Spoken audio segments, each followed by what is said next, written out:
I am happy to join with you today in what will go down in history as the greatest demonstration for freedom in the history of our nation.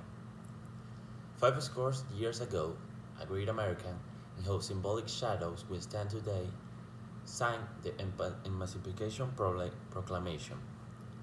This momentous decree came as the greatest beacon light of hope of millions of Negroes, slaves, who had been seared in the flames of withering injustice.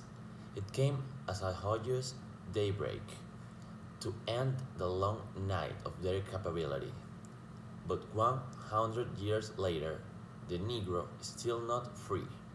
100 years later, the life of the Negro is still sadly gripped by the manacles of segregation and the chains of discriminations.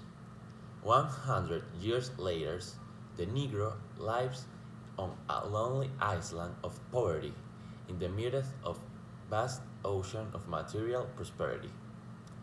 100 years later, the Negro is still languishes in the corners of American society and finds himself an exile in his homeland. And so we will become here today to dramatize a shameful condition. In a sense, we will become to our nation capital to cast a check. When the architects